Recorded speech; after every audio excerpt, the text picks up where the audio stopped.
Alam kong gusto mo makipagkita kay Zane. Pero... Siya lang po kasi yung tanging friend ko talaga na eh. Pero mapagkakatiwala naman po talaga si Zane. Pero nagtatago kasi tayo sa mami mo. Paano kung sa pagkikita niya matuntun niya na tayo? Kagaya ng pagkikita namin dapat ni Flor. Nasundan siya ng mami mo. Paano kung mangyari yun ulit? Nay, alam ko naman po yun eh. Pero promise po mapagkakatiwalaan po talaga si Zane. Kahit po malaman niya pa po yung address natin, alam ko pong hindi po yun magsusumbong kay Mami. Tsaka, isa pa po, siya nga po yung tumulong sa akin para makita ko po kayo sa presinto eh. Tsaka, Nay, oo nga po pala, may gusto daw po kasing ipabigay sa akin si Ate Flor. Yung diary ko po. Ano? Opo. Kaso natakot daw po kasi si Ate Flor nung isang beses po na muntik na po siyang mahuli. Kaya po, ayun po, tinawagan niya po si Zane para iwanan po sa kanya yung diary ko. Sige na, Nay. Promise po talaga, hindi po magsusumbong si Zane. Sasabihin ko na lang po sa kanya na mag-iingat po siya para hindi po niya tayo masundan. Sige. Ganito na lang. Papayagan kita na makita kay ni Zane. Pero yung malapit lang dito sa bahay. Hindi kasi ako komportable talaga sa kanya na ibigay yung address natin. Sasamahan kita. Babantayan kita. Tumigil kayo, ha? Delikado yan! Hindi pwede! Dami-dami nating pinagdadaanan dito, eh. Tapos ngayon susugod na naman kayo.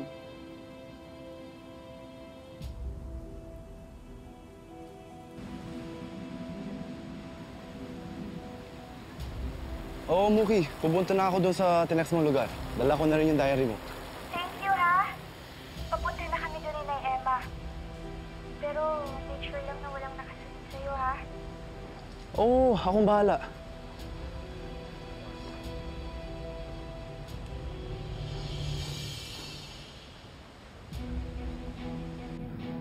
Ma'am Olive, mukha akong makikipagkita yung Zane sa anak ninyo.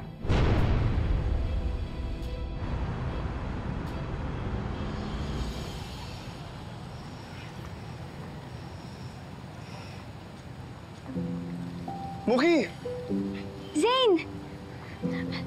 Nay, andyan na po pala si Zane. Nakakatuwa nga po kasi ngayon lang po talaga kami magkikita. Dalaga ka na talaga. Kinikilig ka. O, sige na. Sige na. Bilisan mo, bumalik ka dito, ha? Hayaan niyo lang po kami na kaming dalawa lang po ni Zane mag-usap? Oo naman, anak. Alam mo, malaking tiwala ko sa'yo kasi mabuti kang bata. At alam kong hindi ka gagawa ng mga bagay na ikakasama mo. Ha? Salamat po, Naya. Ang laki po talaga ng tiwala niyo sa akin. Pabayaan mo kapag hindi na natin kailangan magtago. Pababayaan kitang pumunta kung saan mo gusto. Sige na, bilis. Sige po, Nay. Magbabantay lang ako dito, ha? Apo. Ingat. Zane! Ito pala yung diary mo. Nandiyan ito. Malaking diary. Ito. Gusto ka? Ay naman. Ito nga pala yung diary mo. Dala ka. Wait lang, hanapin mo. Salamat, Zane. Ano ba? Ayan, ha? Thank you. Masaya. Gusto ka? Okay naman. Okay ka na. Ikaw, kamusta ka? Okay naman. Ito. Saya-saya naman ang bonding nyo. Bakit di nyo ako isali? Mami. Okay. Oh, hi there. Magnanakaw ng anak ng may anak.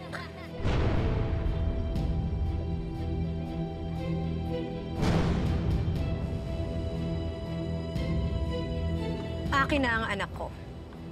Ako ang nanay niya. Kaya ako ang may karapatan sa kanya. Karapatan na ano? Nasaktan siya ulit? Naikadena siya? Naikulong siya? Tratuhin siya na parang hayop? Swerte mo, hindi pa kita pinapapulis. Kaya bitawan mo ang anak ko kung ayaw mong ibalik kita sa kulungan. Idadamay ko pati pamilya mo. Naniniwala pa rin ako na lalabas ang totoo. At hindi ako natatakot sa'yo. Hindi ka na mo umuwi na tayo. Tama na ho! Tama na ho! Baka mapano si Muki! Ano ba? Tama na po! Sino nagsabi sa'yo? Bakit alam ka, ha? Tumabi ka dyan! Opo! Zane! Sinasabi ang anak ko! Ano, Nay? Pinuntahan ni Emma at Mookie si Zane? Pinipigilan ko nga, kaso si Mookie mapilit.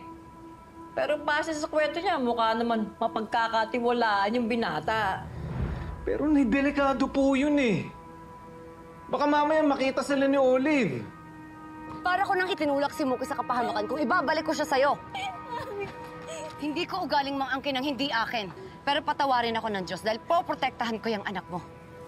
Kaya kung meron ka pang natitirang awa sa kanya, paubahayan mo na siya sa akin. Over my dead body! Akin na si Mookie, sabi! Mookie, halika na, Mookie! Umuwi na tayo! Parang awa ko na! Tumabi ka dyan! Malas niya na ikaw yung nanay niya. Kung meron lang siyang pagkakataon na mamili, hindi ka niya pipiliin. Ah, talaga? Si Mookie, sanay sa malambot na kama. Sa masarap na pagkain. Kaya mo bang ibigay yon? Oo, ngayon mabango ka kay Mookie. Pero pag nanuot na sa ilong niya ang amoy kanal na bahay mo, pag kumalam na ang sikmura niya sa gutom, sigurado ako, iiwang ka rin niya! Halika na, Mookie. Umuwi na tayo. Ano ba? Sabi! Mookie, halika Oo, na. wala ka rin malaking bahay. Ha? O malambot na kama, o masasarap na pagkain. Pero nag-uumapaw kami sa pag-aalaga at pagmamahal.